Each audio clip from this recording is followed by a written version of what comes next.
Oh. And then we lost her again. Hello, everybody. Oh, welcome to the August 8th Fortuna Chamber of Commerce meeting. And there's our Vice Chair, Melissa Sanderson. Take it away.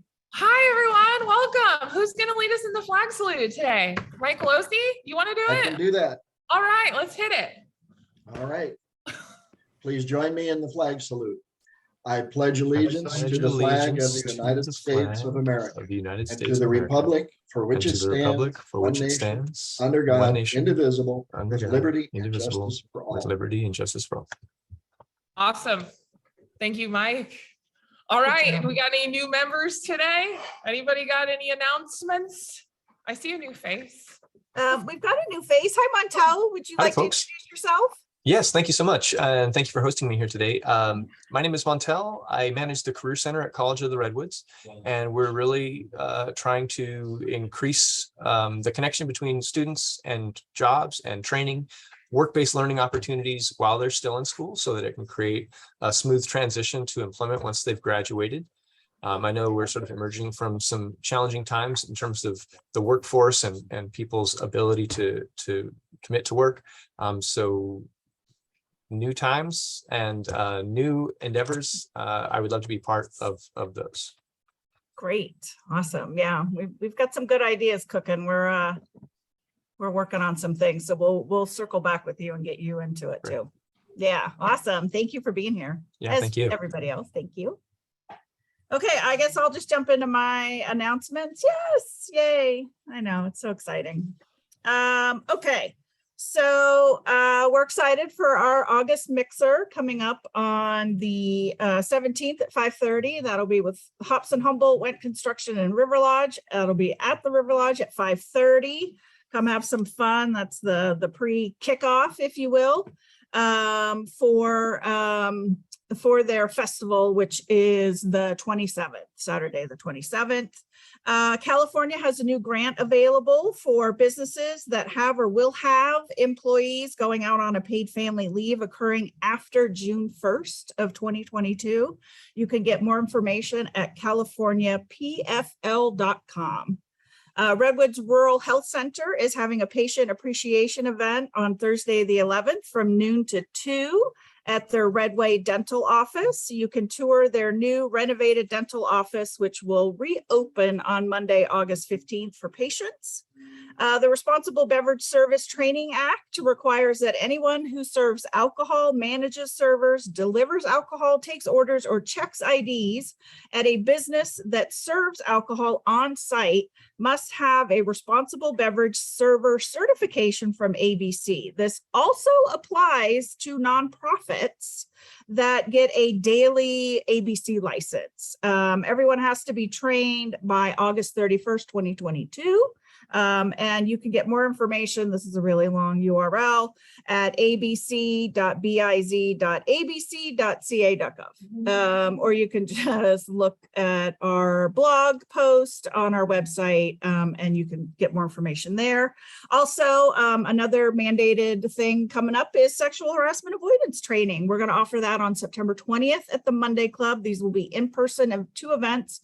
Or 2 trainings, the 1 hour for non-supervisory employees, and then the 2-hour training for supervisors and business owners.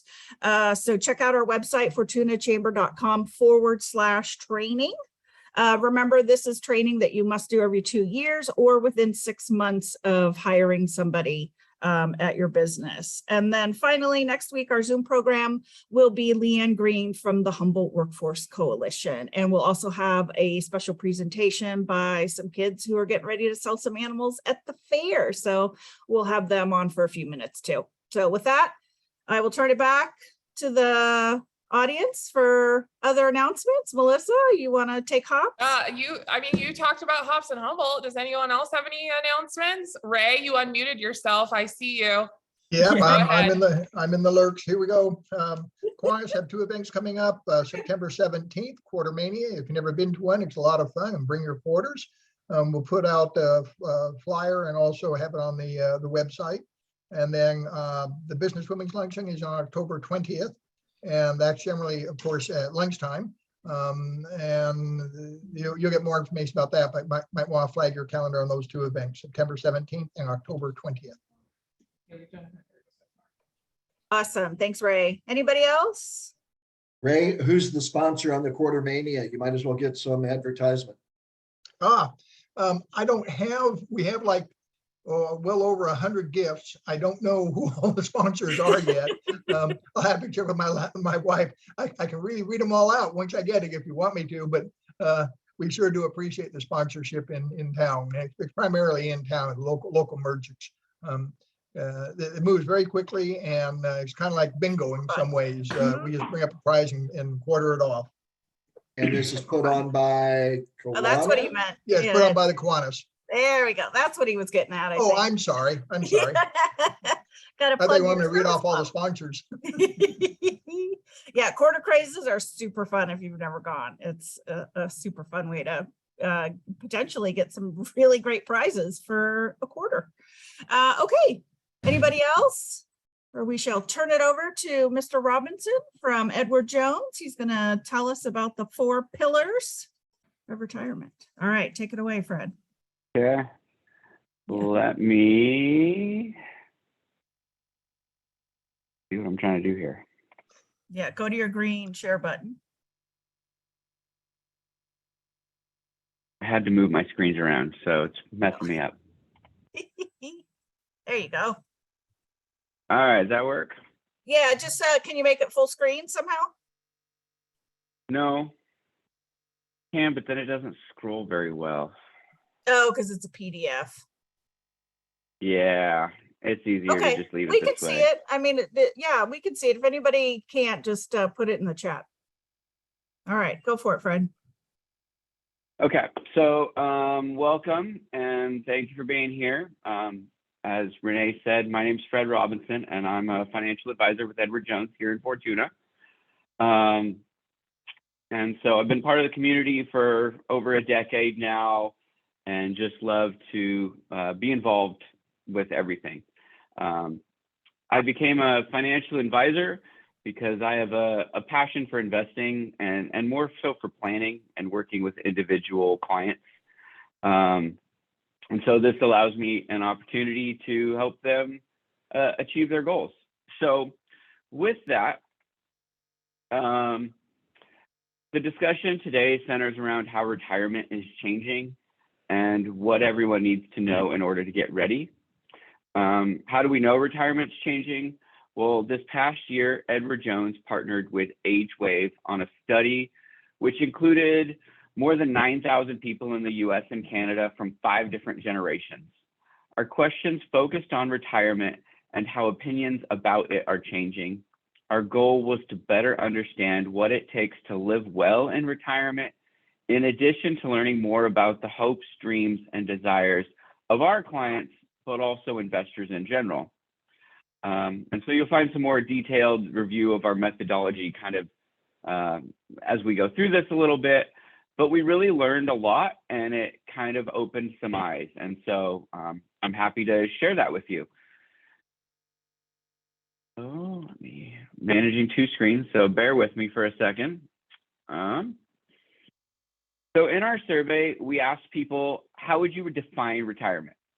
Starting with the blue section of the circle on the lower left, some people feel that retirement is a time for rest and relaxation, which 22% of the respondents said. Moving up the left side of the circle to the white and green sections, we heard from others that it's a continuation of what life was, and even thinking that it was the beginning of the end. These are perhaps the more traditional ways of thinking about retirement. But today, the majority of people represented on the gold side of the circle are thinking about retirement differently. It means a whole new chapter in their life. Retirement brings new choices and new freedoms. Freedom from many work and family responsibilities, and freedom to explore new options and pursue new interests.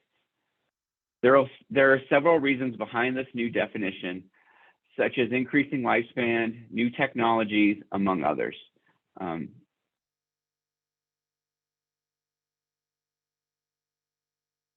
So the big takeaways from the research, though, are really right here. No matter what what the next chapter looks like, there's 4 essential pillars that can impact your quality of life in retirement: health, family, purpose, and finances. Our research found that those retirees who report a higher quality of life are twice as likely to grade themselves highly across each of these 4 pillars. So while finances certainly matter in retirement, so do maintaining your health, spending time with family, and having a larger purpose. Preparing for retirement includes, but goes beyond the question of, will there be enough money left to pay the bills? And we really noticed that it's amazing how intertwined these 4 pillars are, as you'll see as we walk through this.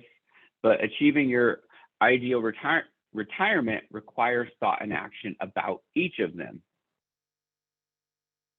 So looking at the first pillar, health, 9 out of 10 adults aged 50 and over defined health as being able to do the things they want.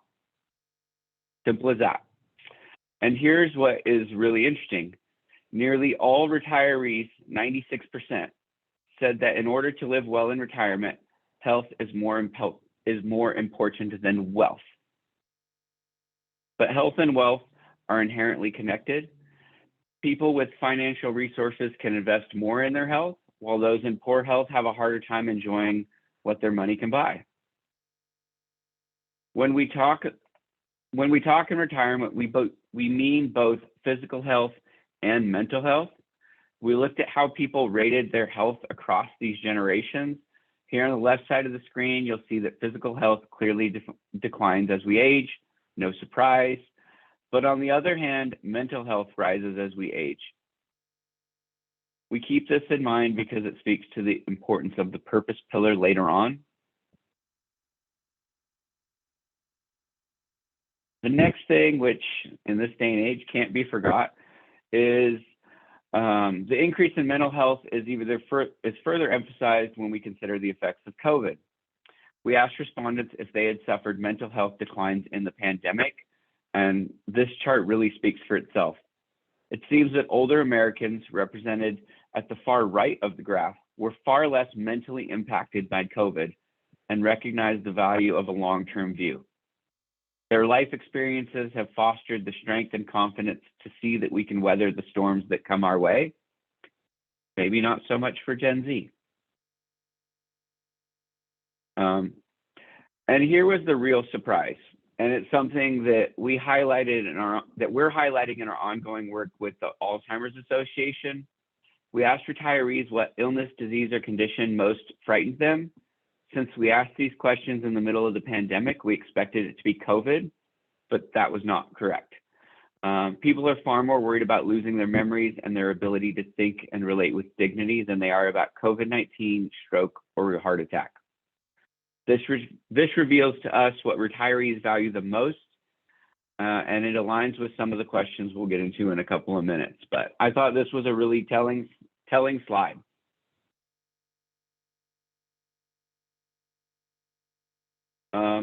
But in fact, no matter what the physical or mental health issues, as people are living longer, they spend an average of 10 years living in poor health. It's no surprise that adults' #1 financial concern is the cost of healthcare in retirement. Just looking at averages, the average couple will need to save $440,000 to pay for medical expenses and long-term care in retirement. This estimate is based on data from a 2019 survey from the Employee Benefit Research Institute and 2016 data from the Urban Institute. So you can see how the health pillar is linked to the finance pillar. Being healthy can help protect retirement savings from the rising out-of-pocket costs and long-term care costs. And people seem to grasp the connection between good health and quality of life. 93% of retirees say it's never too late to improve your health. But knowing and doing are two different things. Only about half of retirees maintain a healthy maintain a healthy diet, and only half regularly exercise. So there's an opportunity to take steps toward building a stronger health pillar for your retirement, no matter when you begin. Specifically, consider these actions that have a direct correlation with an excellent quality of life. The darker blue line of each activity shows those who say they have an excellent or very good quality of life. The lighter blue line shows those whose quality of life is only good, fair, or even poor. Thinking about yourself, which of these activities can you improve on? Getting enough sleep, maintaining a healthy diet, exercise, challenging yourself, practicing a mindfulness activity. I'm sure there's a few people who are going, I probably could have slept more last night. Moving on to the next pillar, family. I know from a few people on this screen, family is incredibly important. This part of this was interesting. We asked people how they define family. Only 1/3 said family is defined as relatives. This is represented in the blue portion of the circle. The other 2/3, the gold portion of the circle, thought more broadly, saying it's the people I love and care for. For example, it might be an honorary aunt or uncle, an adult who's not related biologically or by marriage, but has built a close family relationship or has earned that term of endearment. Perhaps it's a cherished caregiver for a family member. While this broader definition actually is driven by younger people, it's embraced by those near and in retirement as well. About 60% of those 55 and older define family as the people I love and care for. Family, however you define it, is a substantive pillar. Linda Fried, quoted here, is a nationally recognized leader in the field of geriatrics and has done volumes of research on frailty and healthy aging. She reinforces for us the importance of family this way. Positive, meaningful, and supportive relationships with family and friends are critical to quality of life and health in retirement. In our research, retirees consistently say family is their greatest source of satisfaction, support, joy, and even purpose. Spending time with family, often grandchildren in particular, is always high on the retirement agenda.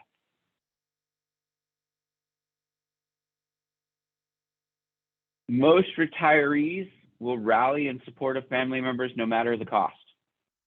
7 in 10 retirees, the darker blue portion, say they're willing to offer financial support to a family member, even if it could jeopardize their own future. And they're walking the walk. 24 million parents report they provided financial support to adult children due to the pandemic. But too few anticipate how those family commitments, even the common and predictable ones, like the eventual need for care, will impact their lives and finances in retirement. They often need guidance to recognize the boundaries of what they can contribute personally and financially to supporting and caring for loved ones.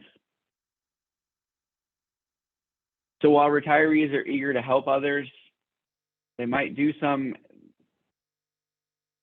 misguided. That could happen for a number of reasons.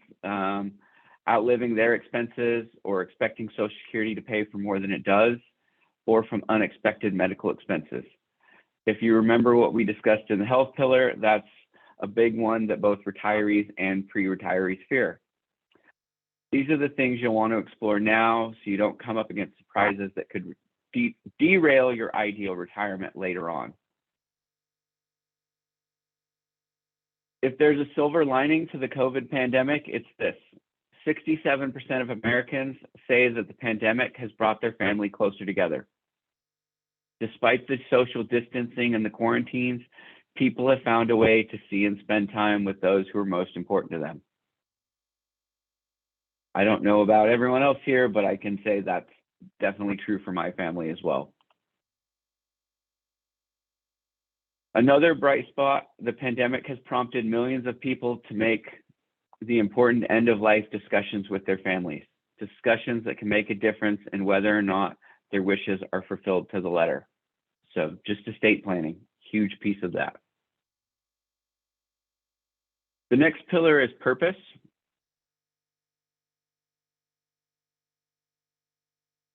After retirement, retirees are often surprised to find how much free time they really have.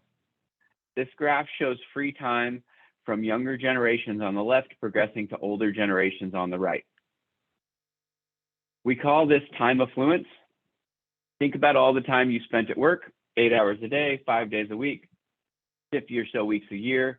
Now multiply that by 20 plus years of retirement, and you end up with 40,000 hours of newfound free time throughout your retirement. Most people we spoke with had a trip or two planned, but no idea what they were going to do with the other tens of thousands of hours they potentially have in their retirement. Rather than just mindlessly filling the time, they'll experience a better quality of life if they find something that has meaning for them, something with purpose. When we asked retirees where they found their greatest sense of purpose, spending time with loved ones is the answer that rose to the top. That's the integration between the purpose pillar and the family pillar. Time with loved ones didn't diminish the other sources of finding purpose, being true to themselves, doing interesting things, giving back, leading a faith-filled life. But it all did lead the way back to family. Quality time takes on extra meaning, considering that when asked what they missed most about work, the number one answer was the people and the social stimulation. Being financially wealthy also makes the list, but look where it is, at the bottom. That's because most people don't want money just to be wealthy. Most people want money to help them live the way they want to live. So we'll get into that in a second. Having a sense of purpose can also fill the void that comes with isolation. Older adults who live alone spend an average of 10 hours a day alone, and after age 65, isolation is the greater risk for women than for men. This is because on average, women tend to outlive men. That's why you see a spike in the age 75 plus category, because of the difference in lifespan. So here's the thing. Many retirees struggle to find the sense of purpose in retirement. Maybe it's lack of opportunity or not knowing where to look or how to get started. When we've delved into their activities and interests, some retirees find their purpose in volunteering, others in mentoring, still others in taking courses or learning new things. Think back to that chart from earlier that shows mental health rises as we age. Having a sense of purpose is one of the reasons for that trend. Overall, though, most Americans believe there should be more opportunities for retirees to use their talents and knowledge to benefit others. This finding spans across all age groups, by the way. That means that younger generations want to hear from their elders, and older generations want to share their knowledge and their talents. This is clearly something that can become part of your vision as you plan for retirement. What are your passions? What would you like to learn more about? How can you make a difference? And are there financial implications that you should plan for? And then let's look at finances, the last pillar. We asked people, what does your money do for you? How do you define the value of money? What they said overwhelmingly was that money provides security, the gold part of the circle, and freedom, the light blue section of the right circle. That sense of freedom can be boundless, the freedom from obligations, from worry, and from nervousness about money, but also it's the freedom to do what they want, to travel, start a charity, spend more time with their grandkids, or to work at church, for example. Remember earlier when we said that being financially wealthy was only important to a few people? Look at the tiny white segment at the top for allow me to buy or experience things. Overwhelming responses were related to this idea of money providing people freedom from and freedom to. As a financial advisor, I get to work every day helping people build the financial strategies that help give them that freedom and security to live out the retirement of their dreams. And it's different for every client. But the reality among investors overall is less inspiring. Before COVID, only a quarter of Americans were on track with their retirement savings, 25%. And then during the pandemic, 20 million Americans stopped contributing at all toward their retirement. Clearly, the pandemic and the related fluctuations in the market negatively impacted a great many investors, driving uncertainty, confusion, and even fear. But look at this finding. 84% of those who work with a financial advisor say they felt a greater sense of comfort regarding their finances during the pandemic. Why? Can't say for sure, but it's likely because a financial advisor will look at the bigger picture, knows how to help plan for the unexpected with a financial strategy, will stay focused on the goals rather than sensational news stories, and ultimately help make sound financial decisions rather than emotionally driven ones.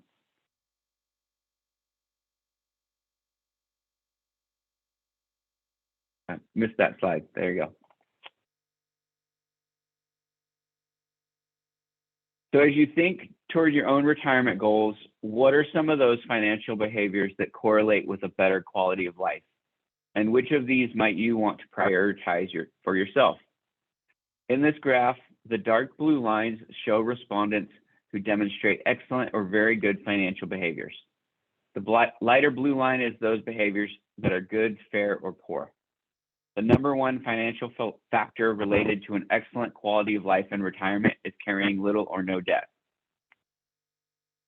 Other behaviors that contribute include being actively involved in decisions about your money, having and sticking to a budget, working with a financial advisor, and learning about financial topics.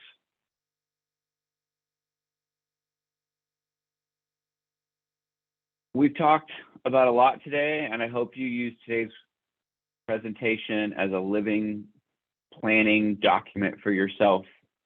Your vision for retirement may change. Your circumstances may change. When they do, you can go back in and kind of update your plan so that all your thoughts are in one place when you create that next strategy. So to recap, there are 4 pillars to the new retirement: health, family, purpose, and finances. They work together to help you prepare for and then enjoy a higher quality of life in retirement. Today's retirees have more choices, opportunities, and freedom than ever before, and the new retirement embraces them. But keep in mind that living well in retirement is not guaranteed. It requires a strategy to help you get there, centered around all 4 pillars working together. So here's 3 things that you can take control of now to help set the stage for living your best years in retirement. First, understand that health, family, purpose, and finances are highly intertwined in shaping your overall quality of life. It's not that you can't have one without the other, but the most confident, content, and fulfilled retirees embrace all 4 areas and work to strengthen them each in unison. Well-being always encompasses a variety of factors, and retirement is no different. Second, check your action-inaction gaps within each of the pillars. Are there gaping holes? Or with a little reflection, can your actions be brought more in line with your inspirations? Finally, don't go it alone. Sound financial advice is invaluable at any stage of life, but one can argue that the stakes are even higher in retirement. Thank you. If anyone has any questions. I know I talked for a long time. I'm gonna take a drink. No, it was good. Yeah, the big fear of Alzheimer's, that actually would be my thing too, because that's what we really think about, because cancer really hits at any age. And of course, Alzheimer's can also hit younger and younger. So that was really interesting. Can you talk about Edward Jones and the Alzheimer's Association? I know you were gracious enough to donate your tabletop to the Alzheimer's Association for our annual dinner. So yes. I want to hear more about that. So the Alzheimer's Association does amazing things. I'm not going to speak to all that they do. I think there's other people on this call that can do a little bit more on that one. What I can tell you is Edward Jones is one of, I think, 3 or 4 national sponsors for the Alzheimer's Association. And that's really putting our money where our mouth is. We recognize that mental health decline, Alzheimer's, dementia is one of the primary risks to our clients, but retirees in general. So finding a cure is vital for that. and we definitely want to use our resources to help in any way we can. The Alzheimer's Walk local one is, Stephanie, help me out, October 8th. So anything that can be done from the local level to help the Alzheimer's Association is amazing. I know that there's 13 financial advisors from Edward Jones here in Humboldt County, and all of us, we have our own team, and so we'll all be out there as well. Well, not everyone will be out there, but we'll all be supporting it, whether we walk or not, is another story. But That's awesome. And what would be a minimum investment that somebody would need to make for you, if they wanted to come in and see you? Are we talking Alzheimer's, or are we talking No. working with us? Opening an Edward Jones account for starting retirement. So that's really an interesting question. Technically, there is no minimum. I mean, we can find a solution to meet everyone where they're at. You have to find something that's within your budget. I'm a true believer of, you can't live in the poorhouse and not put food on the table just because you can say you're living in retirement. But that being said, most of us have some discretionary money. I find that one of the best strategies, if you don't have a large amount of money to just say, hey, invest this for retirement, is to just do systematic. $20 a week, $20 a paycheck, whatever you can do to get the ball rolling. One of the biggest things when it comes to success in investing is actually the time in the market, not timing of the market. Let your investments grow, let the compound interest take care, and do that for 20, 30 years. And the odds of being successful are way better than investing in Facebook as a startup. Mike Losey, you have your hand raised. I do. Thank you, Renee. Hey, Fred. I just had an observation. I've been retired for going on 12 years, so it's been fantastic. I can recommend. And you have some purpose, Mike. I do have purpose. Actually, all four of the pillars, and of course, the health issue is pickleball. We got to have something that we do on a regular basis. And pickleball, for anybody who is either young or old, is a great way to get that exercise. My observation is that as I've progressed through life to the point where I'm at, those four pillars, the priority of those four pillars will change depending on where I'm at in life. And I'm guessing that that's probably why you didn't say that there are priorities, that one pillar comes before another. I completely, you nailed it. I do think there is a telling nature that health comes first. Poor health at a younger age is going to impact all the other pillars later on in life. So personally, I think that health is number one. Not something I do as a job, but that's just my opinion. You've got to take care of yourself. You are 100% right. Pickleball is a up and coming sport. I'm hoping we get some pickleball courts here at one of the Fortuna Parks soon. But you are right. They do work in tandem, and they will change. And they're different for everybody as well. Everybody's in a different spot.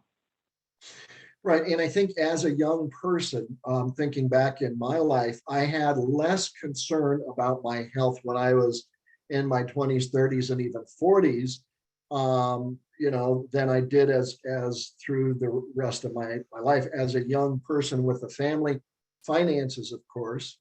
As a Christian, my purpose has always been with regard to serving my Lord. So that has always been pretty much in the forefront.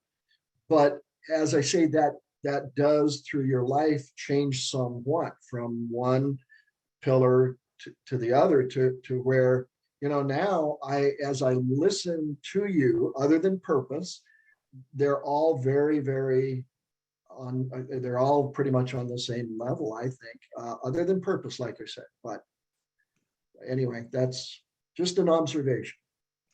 Right, wrong, or indifferent. I think it's spot on. Fred, I retired about 15 years ago, and when I retired, it was a transition in my life. I knew it was there. And as you say, you go to work every day for 30 years and you have a purpose in life. I look forward to retirement. A friend of mine took me aside and said, this is a change and you need to be ready for it. He gave me a very good piece of advice, and that was to always have something to do when you wake up in the morning. A reason to get out of bed, whether it be go to the movie or go fishing or vacuum the rug or whatever it happened to be. I always have something on my calendar, and that I think has kept me mentally and to some extent physically healthy. I And Ray, agree with that. Ray, just so you know, we have some folks that are in their late 70s, 80s that are still playing pickleball. Yay.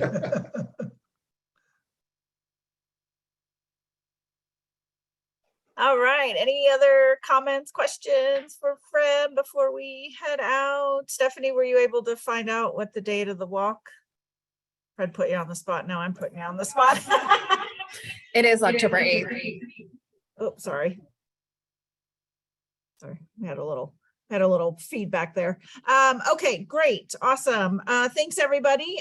We will see you next Monday via Zoom for the Workforce Coalition, Humboldt Workforce Coalition. So we'll see you then. Thanks, everybody. Bye. Thanks, Melissa. Bye. Thanks, Fred. Thank you. Bye.